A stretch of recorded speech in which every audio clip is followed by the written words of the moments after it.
Hola, hola, buenas noches. Bueno, no sé quién estará por ahí conectándose o quién estará por ahí a punto de empezarse a conectar. Hola, hola Katy, ¿cómo estás? Bueno, por ahí ya voy viendo que se van conectando. Súper bien. Hola Ángela, ¿cómo estás? Qué gusto que estés aquí esta noche. Hola Adri, ¿cómo estás? Eh, bueno, hola Patti, ¿cómo estás? Bueno, viendo que ya se van como conectando, muy juiciosas, muchas gracias por conectarse, por estar acá. Eh, en otra cita más de domingo por la noche, va a correr ¿ya? Eh, donde, bueno, vamos a darle continuación al tema que empezamos la vez pasada, que era como las sombras de los tres arquetipos principales de las mujeres, que eran las sombras adaptativas. Entonces, hoy digamos que nos vamos a centrar un poco en cómo abrazarlas, porque pues quedaron como eh, muchas inquietudes en el ambiente por ahí. Eh, y digamos que pues hoy el objetivo es, pues ya hablamos del qué, ahora vamos a hablar de, bueno, listo, entendiendo que, pues, que podemos encontrarnos con esas sombras, pues cómo las podemos trascender. Entonces, bueno, antes de empezar, les quiero contar que todavía me quedan 3 cupos para el taller del 1 y 2 de diciembre de la mujer carente versus la mujer completa en una relación de pareja. Entonces, todavía hay chance de inscribirse. Y para el 12 de diciembre tenemos el Círculo de Mujeres en Luz para ya hacer el último círculo del año y finalmente cerrar. Vamos a hacer ceremonia de luz ese día. Entonces, pues si están en Bogotá, súper bienvenidos. Bueno, entonces empecemos. Habíamos hablado la vez pasada de las sombras adaptativas o de las sombras arquetípicas de las mujeres. Entonces hablamos de la sombra de la niña, que es la víctima, la victimización. Hola Magenta, sí, por ahí que me etiquetaste, las voy a chequear más tardecito mañana para ver. Bueno, entonces, la sombra de la niña, habíamos dicho que es la víctima, ¿no? Y digamos que ahí había 3 posibles salidas. Digamos que aprender de esa víctima a defender, a argumentar, a levantar la mano, pues a salir, digamos, como al otro lado de la situación complicada o de la situación conflictiva. La segunda forma de encarar esa sombra arquetípica es huyendo, aprender a huir, aprender a evadir, que digamos que es una forma de sobrevivencia del ego. Y la tercera, que es como el aprender a esconderse, a apabullarse y a no confrontar, a no huir, pero ejercitar otras estrategias un poquito complicadas del ego. Luego viene la sombra de la adulta, que es el miedo. Entonces en el miedo estaba, digamos, como la posibilidad de encarar el miedo, o sea, de saltar con todo el miedo. Estaba la posibilidad de asumir las situaciones midiendo absolutamente todos los riesgos, o estaba la posibilidad de no hacer nada y quedarnos paralizadas a partir del miedo. Luego teníamos las sombras de la mujer sabia, que eran 2, o son 2. Una es la autocrítica y la otra entonces es como el exceso de generosidad. No he encontrado todavía como una palabra que lo describa bien. Y entonces en la autocrítica veíamos una autocrítica sana, de mejoramiento, de evolución, de conciencia. Veíamos una autocrítica muy orientada como hacia el exceso de perfección y el control. Y veíamos también una autocrítica muy autodestructiva, de acuerdo, digamos, como al desarrollo de estas 3 tipologías de la sombra. Y en el exceso de generosidad, pues entonces hay una forma sana de abordar esa posibilidad de la sombra, y es doy hasta un punto previo a haberme dado yo. Una segunda posibilidad, que es doy en mucho control de la situación, o sea, doy para controlar. Y una tercera situación, que es lo doy todo y no controlo ni nada, o sea, simplemente doy y digamos que me devuelve a la víctima, porque es todo lo doy, pero nadie me reconoce nada. Entonces, pobrecita yo que doy tanto, pero nadie me devuelve. Entonces, un poco esa era como la temática de la vez pasada. Hoy vamos a abordar el tema desde un lugar distinto, y es, bueno, ¿qué hago yo con esta sombra? cómo la abordo, cómo la abrazo.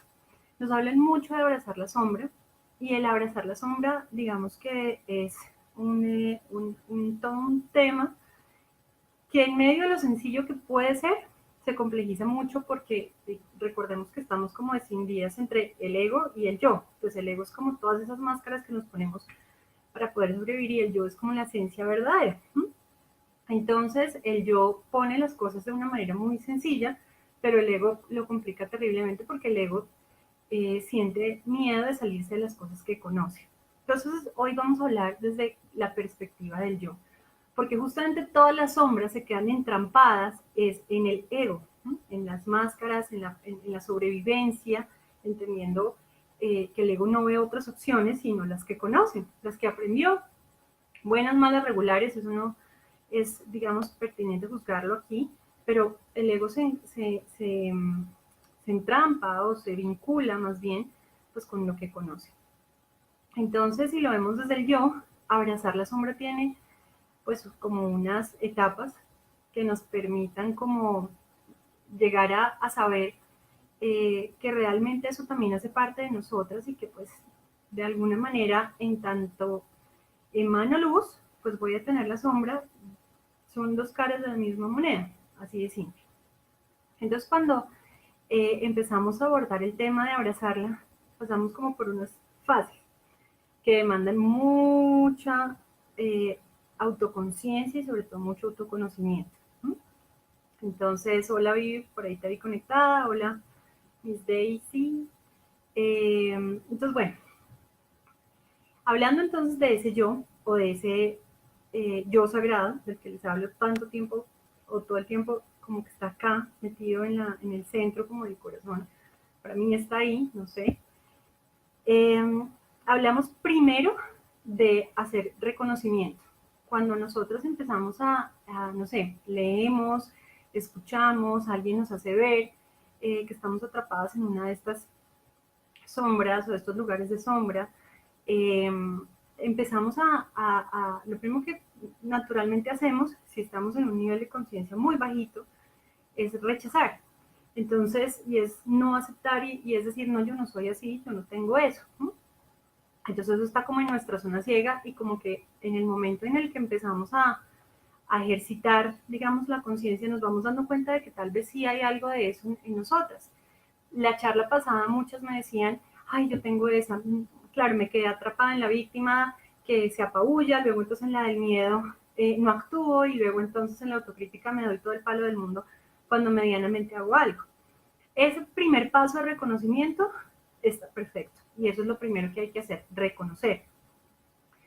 Pero con el solo reconocimiento no hacemos absolutamente nada, y el reconocimiento implica solamente activar al testigo interno, no implica activar al juez interno, no implica activar esas sombras para decir, tengo sombras, ¿no?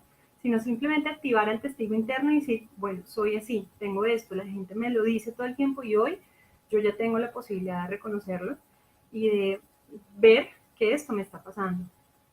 Entonces, en ese orden de ideas, ese primer momento de impacto demanda como salirse un poco de la trampa de querer juzgar, de querer criticar, de querer cuestionar, para irse solamente a observar. Entonces es nuevamente poder parar en el testigo interno, porque justamente lo que veíamos la vez pasada en todos los comentarios que me hacían era, yo tengo esa y por eso entonces soy un desastre, y no sé qué. Ahí empieza el juicio a darnos durísimo, y desde ese lugar pues muy difícilmente vamos a poder pasar a las siguientes como etapas que les he planteado hoy. No es que esto sea una metodología, pues un método probado, pero es como, digamos, lo he aprendido y como veo que pues funciona, ¿no? Eh, Después de reconocer desde el testigo, paso entonces por la conciencia. Y hacer conciencia implica ya no solamente reconocer, sino meterse en el hoyo profundo de esa característica, de esa sombra. ¿Cómo me victimizo? ¿Cuándo me victimizo? ¿Por qué me victimizo? ¿no? Pasando a las sombras del miedo. ¿Por qué tengo miedo? ¿A qué le tengo miedo? ¿Cuándo tengo miedo? ¿Qué hace ese miedo en mí? ¿Qué otras herramientas yo saco para evitar situaciones que me generan miedo? entonces digo mentiras, entonces creo chismes, entonces me quedo callada cuando veo que hay una injusticia sucediendo, entonces me quedo en una situación en la que soy sometida a maltrato, entonces me quedo en una situación donde no soy feliz, donde mi yo esencial está completamente en detrimento, llámese trabajo, llámese relaciones. Entonces la conciencia implica empezar a identificar las mentiras que nos decimos, las resistencias que ponemos, las trampas en las que caemos, las fachadas que le ponemos a los demás para poder sortear, digamos, las situaciones que esa sombra nos supone. Y esa es la parte quizá más complicada porque cuando hacemos conciencia eh, es cuando estamos llamadas un poco como a salirnos de ese patrón. En la etapa de reconocimiento nos podemos seguir diciendo mentiras.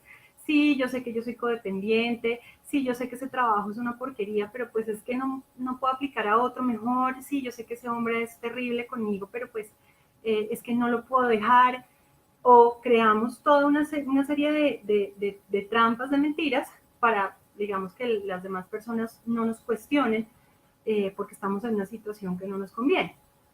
Entonces, por eso el reconocimiento hay que pasar a la conciencia, decir, esto me rebasa. Y ahí hago un alto.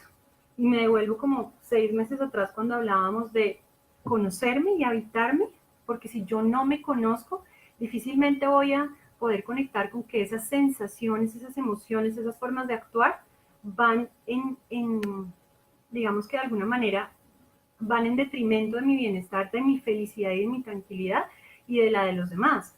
Entonces puedo caer en la complacencia, en la autocomplacencia o pretender que estoy actuando de una manera asertiva cuando realmente no. O ni siquiera sé si estoy actuando bien o mal. Y entonces caigo en la validación externa, y en la validación externa hay cosas muy peligrosas porque hay gente que me puede validar las cosas como algo positivo. Hola Tati, ¿cómo estás? Como hay gente que me puede validar esos comportamientos y esas conductas como algo negativo. Entonces, si yo no me conozco y no soy capaz de autovalidarme, difícilmente voy a pasar del reconocimiento a la conciencia. Y al no conocerme también voy a caer mucho más fácil en el juicio en la medida en que, claro, me voy a autocastigar sin saber qué recursos internos tenía, por qué actúo así, de dónde viene mi sombra, por qué me está molestando, por qué está generando esas conductas eh, que me entrampan en esas situaciones que vivo en mi vida.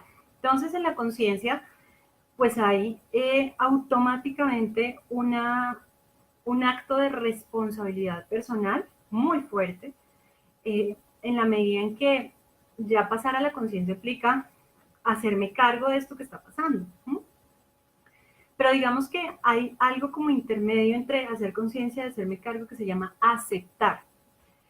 Entonces, en la conciencia yo indago todos los posibles aspectos de mi sombra. ¿Por qué? ¿Cuándo? ¿Cómo? Eh, ¿Qué impacto tiene sobre los demás? ¿Qué impacto tiene sobre mí? ¿Qué me implica para mí actuar desde la víctima? ¿Qué otras resistencias y qué otros mecanismos del ego se despliegan cuando yo no soy capaz de salir de una situación en la que soy victimizada o en la que me autovictimizo? ¿Qué otros mecanismos del ego o qué resistencias del ego se presentan cuando yo le tengo miedo a hacerle frente a algo? ¿Qué mecanismos del ego se disparan cuando yo me empiezo a autocriticar y a dañar? Muchas veces para ganar la validación de los demás, como les decía ahorita. Entonces, implica hacer una exploración muy profunda, nuevamente desde el testigo interno, no desde el juez, porque en la conciencia no hay juicio, en la conciencia hay testigo, hay observación, y digamos que si nos vamos a una postura un poquito más zen, hay compasión y hay comprensión. Nuevamente, como siempre les digo, si hubiéramos tenido otros recursos internos distintos, quizá lo hubiéramos hecho distinto. Nadie sufre porque le gusta y nadie se comporta de una manera errática porque le gusta. La verdad es que hay que observarlo desde ese lugar, pero entonces en la conciencia se expanden un montón de posibilidades. Y en la conciencia aparece algo muy interesante y es que podemos ver eso desde nuestras posibilidades y no desde nuestras limitaciones. Y eso implica abrir un poco la mente y digamos, abrirse a nuevas formas de ser, a nuevas formas de hacer y a nuevas formas de estar, para finalmente llegar a nuevas formas de comportarse. No se trata de desafiar el ego porque el ego no es un enemigo. Hay que entender que el ego tiene una misión y es ayudarnos a sobrevivir, punto. y que el mundo nos demanda una cantidad de cosas desde las creencias, desde las motivaciones, eh, desde, las, eh, desde las intenciones. ¿Mm? Entonces, en esa medida, pues el ego hace lo mejor que puede con lo que tiene, punto, ¿sí? Entonces, el ego no necesariamente es el enemigo, ni es a quien tenemos que satanizar, pero sí hay que empezar a verlo también desde un lugar un poquito más compasivo y decirle, entiendo que estás haciendo todas estas cosas para ayudarme a sobrevivir en medio de mis miedos o de mi incapacidad de salirme de la víctima o de mi autocrítica eh, o de mi exceso de darlo todo. Sí, claro, el ego hace unas trampas terribles, pero cuando lo traemos a la conciencia, de verdad lo que descubrimos es que tenemos al frente un niñito eh, roto, magullado, lleno de heridas purulentas. Ese es el ego. Entonces, si uno lo empieza como a deconstruir amorosamente y compasivamente, eh, pues no hay necesidad de pelear con él, es simplemente poderle explicar de alguna manera en ese nivel de conciencia que ya no nos vamos a comportar así. Entonces, por eso les digo yo siempre, el ego, o sea, para poder evolucionar y como trascender, hay que negar el ego para expandir el yo. Y negar el ego es eso, es poder decir, no te voy a hacer caso hoy a ti, voy a actuar desde mi yo, desde ese yo con potencialidad ilimitada con del que el universo me dotó y en el que rara vez confiamos. Entonces, hacer conciencia, el ego, para la que me está preguntando, el ego digamos que tiene miles de definiciones. Yo te voy a dar la psicoanalítica, que es la que yo conozco, y el ego es el centro de la personalidad. El ego es donde la personalidad como que se construye. Entonces el ego es todo lo que consciente o inconscientemente incorporamos para poder, digamos, interactuar con nuestro medio. La parte consciente, digamos que es la parte fácil, pero la parte inconsciente es donde caemos casi siempre en las trampas. Y la parte inconsciente es la que nos ayuda a crear todas estas máscaras, a crear todas estas, a quedarnos atrapadas en esas sombras de las que hablamos la vez pasada. Y a generar, digamos, diferentes mecanismos para poder sobrellevarlas en un mundo donde probablemente no siempre es bueno confrontar, donde no siempre es bueno arriesgarse, donde no siempre es bueno eh, guardarse algo en lugar de darlo todo. O en situaciones en donde se necesita tener arrojo y arriesgarse, situaciones donde se necesita confrontar, situaciones donde se necesita preservar el yo y cuidar lo que se da a los demás. Eh, Ahí es donde el ego empieza a actuar para ayudarnos a protegernos y para ayudarnos a mantenernos en zonas conocidas y en zonas de confianza. Pues bueno, no sé eh, si eso resuelve tu inquietud, espero que sí. Entonces, bueno, después entonces de que entramos a la conciencia, recuerden, nos preguntamos todo, como que lo empezamos a deconstruir. No es destruir para quien me estaba diciendo ahí, sino deconstruir, que eso es muy distinto. El destruir implica violencia y el deconstruir implica quitar ladrillito por ladrillito, observando, entendiendo, mirando muy bien, literal, usando la metáfora. Entonces, cojo el ladrillo, lo miro, lo pulo, entonces ahí es donde evalúo los cómo, los cuándo, los qué es, cómo se me disparan los mecanismos del ego. Y al tiempo que lo voy deconstruyendo, también empiezo a abrirme a las posibilidades. Yo siempre les digo, y eso me lo enseñó una profesora de yoga hace mucho tiempo, ahí se nos abre la posibilidad de observarnos desde nuestras posibilidades, porque al deconstruir el ego empezamos a deconstruir nuestras limitaciones también, ¿no? Y entonces eso nos abre a una como luz infinita de si me puedo ir de esta situación, si me puedo salir de esta relación destructiva, si me puedo ir de este trabajo donde no me valoran, si puedo empezar el emprendimiento que siempre he querido hacer, si puedo hacer ese viaje que yo quería, si puedo decir no y poner un límite, si puedo confrontar a esta persona que me tiene oprimida, si puedo confrontar esta situación que me lastima. Entonces es cuando empezamos a vernos desde otro lugar y eso contribuye de manera muy contundente al empoderamiento. Porque digamos que, claro, uno puede acceder al poder personal, y hay algún paréntesis de muchas formas, pero son sanas cuando yo estoy tan atrapada en esas cuatro sombras, en la víctima, en la mujer sabe que todo lo entrega, en la autocrítica, en el miedo. ¿Cómo es que yo accedo a las partes de mí que me van a permitir, digamos, como fluir en la vida? ¿Desde dónde?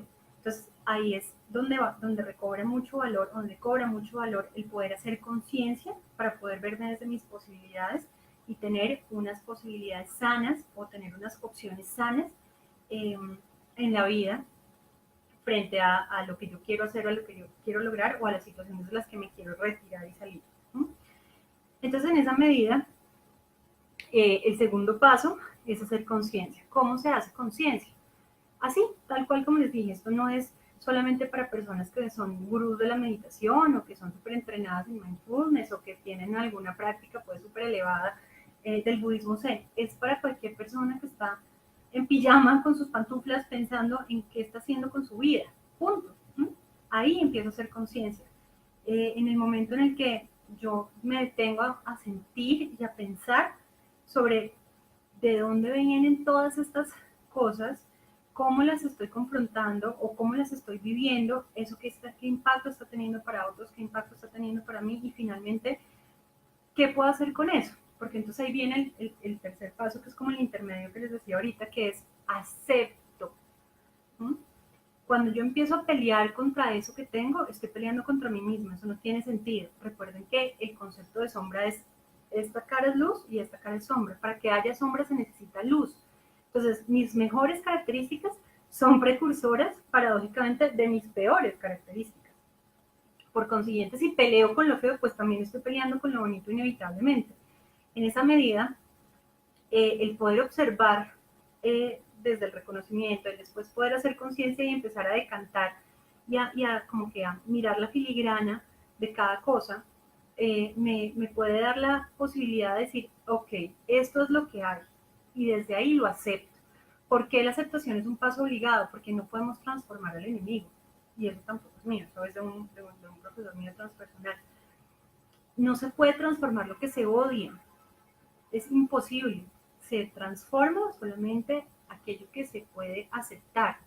Entonces, cuando yo acepto que mi vida me llevó a estas sombras, me llevó a comportarme de estas maneras, yo de alguna manera puedo tener una base cero para poder pasar a lo siguiente, que es hacerme responsable.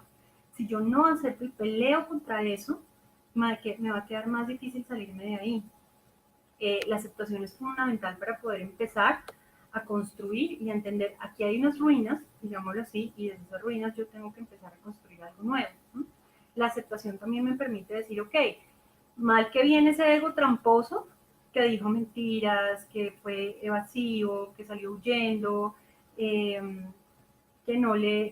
se quedaba, digamos, en situaciones patológicas, de alguna manera también me hizo la persona que soy, también me trajo hasta acá y también me trajo a este camino. Entonces, pues en la no aceptación no se puede tampoco ver esa realidad de que también estoy aquí, porque la sombra, como quiera que sea, de alguna forma me permitió estar en este camino. Entonces, la aceptación tiene un valor muy poderoso, porque en la aceptación puedo decir literalmente esto es lo que hay.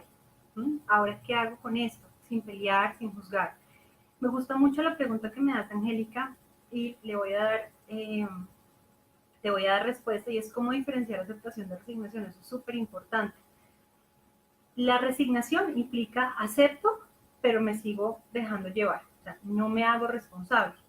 En la aceptación hay responsabilidad, hay poder decir, sí, esto es lo que hay, ahora qué hago con esto.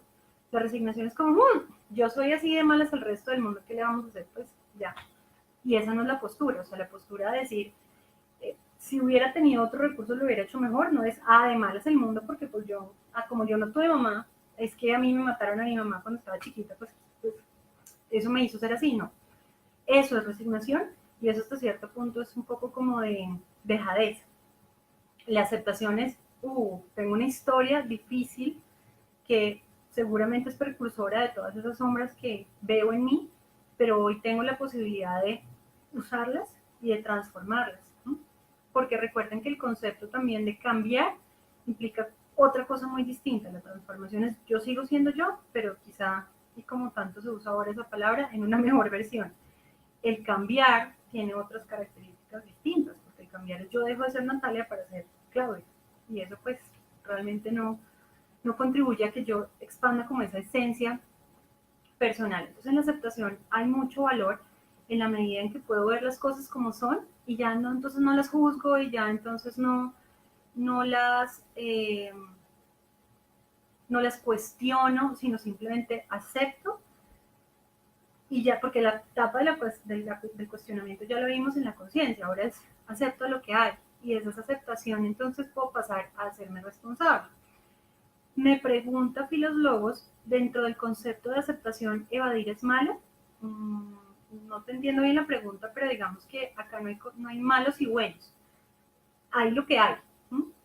Y digamos que lo que yo te diría es que lo que hace que algo sea bueno o malo es el nivel como de bienestar que te provee a ti y a las otras personas con las que estás.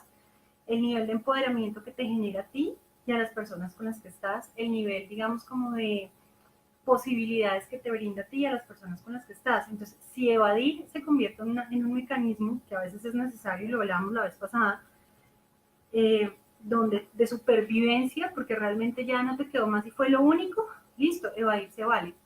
Eh, no todo es susceptible de ser confrontado, no todo es susceptible de ser abordado a través de la confrontación. Entonces, a veces evadir también ayuda. Y también es un mecanismo del ego que nos puede salvar la vida en un momento dado. Como les decía la vez pasada, muchas veces es mejor un valiente huyendo, un cobarde huyendo que un valiente muerto. Entonces, depende de la situación, o sea, no ponerle un juicio de valor o etiquetar, digamos, el tema, pues no funciona mucho porque va a depender de la situación, va a depender de los recursos internos que se tengan en ese momento y va a depender pues de lo que se quiera obtener y de qué tanto la situación está afectando mi bienestar y yo cómo puedo eh, gestionarla para tener un mayor estadio de bienestar. Entonces luego de la aceptación viene la responsabilidad. La responsabilidad implica algo que es muy distinto a la culpa. Entonces, escucho muy frecuentemente en mi consulta como, no, es que yo ya me estoy haciendo responsable, yo sé que la embarré y entonces, y se empiezan a enredar en un discurso súper autocastigador y justamente eso no es la responsabilidad. La culpa es como una especie de charco en el que me quedo nadando. Entonces nado en un charco y ahí estoy, en un charquito, nadando y no pasa nada. Mientras que cuando me hago responsable, puedo mirar las cosas sin juicio, nuevamente desde el testigo, y puedo tomar acciones concretas frente a eso que está pasando. Entonces, si yo realmente siento que soy una persona que se victimiza, que se autovictimiza, bueno, ¿qué puedo hacer para salir de ahí? ¿Cómo me, cómo me, cómo proyecto mi aspecto de luz que me lleva a autovictimizarme para no proyectar la sombra? Si le tengo muchísimo miedo a confrontar una situación. Entonces, ¿qué puedo hacer? ¿De qué me puedo valer? ¿En quién me puedo apoyar para poder hacerle frente? Lo que más me llega a mí en consulta son mujeres que sufren por sus relaciones o que están atrapadas en relaciones horribles, muy autodestructivas o muy destructivas, digamos, para todos los participantes pues, en la pareja. Y lo que más les cuesta es ese poder salirse de ahí por el miedo a la soledad, por el miedo al abandono, por la infinidad de miedos que podemos tener las mujeres. Y digamos que ahí es donde en el momento después de, ok, acepto que tengo la sombra del miedo, pero también acepto que tengo otras posibilidades, ¿sí? Y que esa sombra del miedo seguramente se proyecta desde una luz de querer algo mejor para mí. Entonces, si ese querer algo mejor para mí no está en esta situación, ¿cómo uso eso, ese aspecto de luz, para poderme ir de ahí?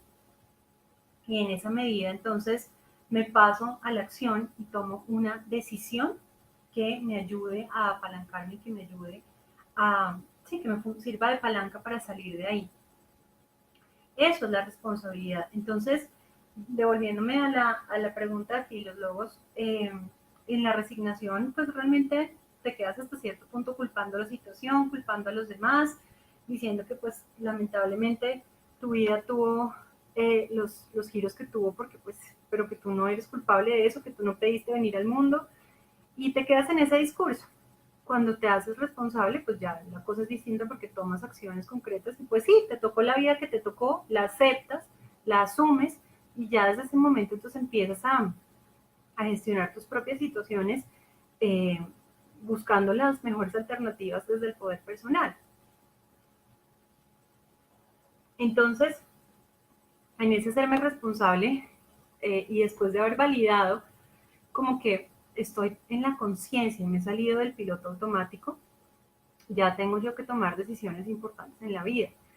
Muchas veces nos pasa que, listo, reconocemos, entramos en conciencia tenemos todo el conflicto de mentirnos, de mentirles a los demás, de entrar en todo, eso es perfectamente normal porque la conciencia pues tiende a ser, digamos, muy transparente, y a veces no estamos preparados para eso.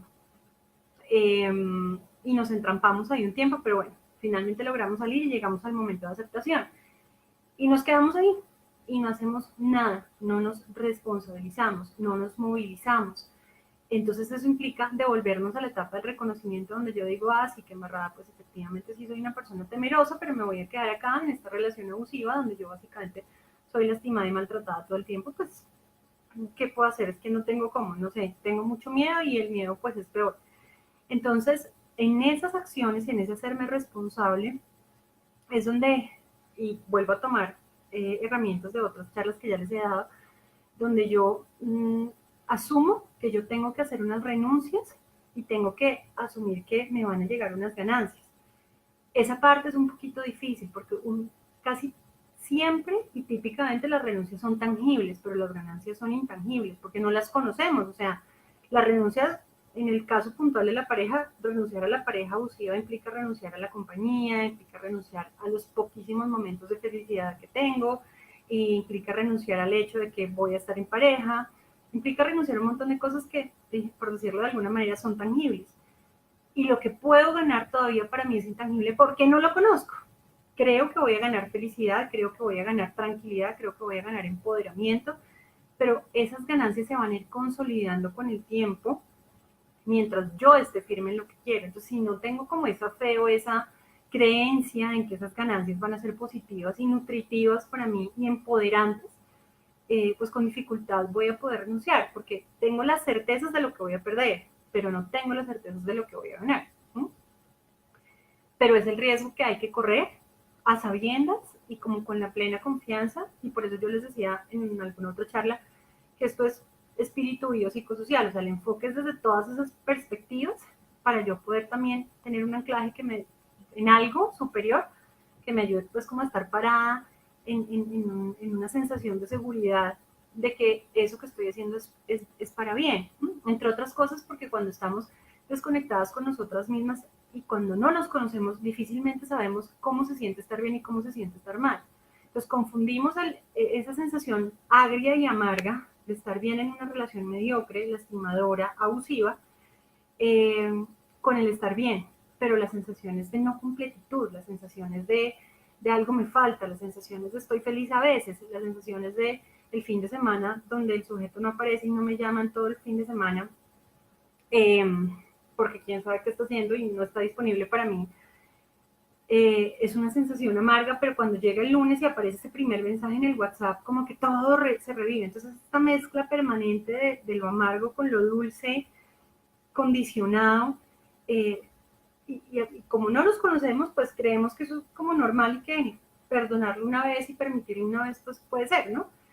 Entonces, el momento de hacer las renuncias se convierte en un momento muy difícil porque no sabemos cómo se siente la tranquilidad permanente, no sabemos cómo se siente la felicidad permanente, no sabemos cómo se siente el bienestar permanente.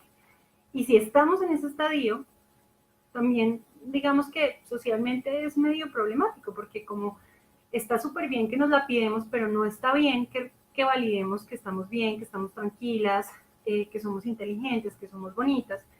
Entonces la sensación de tranquilidad, de plenitud, difícilmente la podemos como reconocer, ¿no?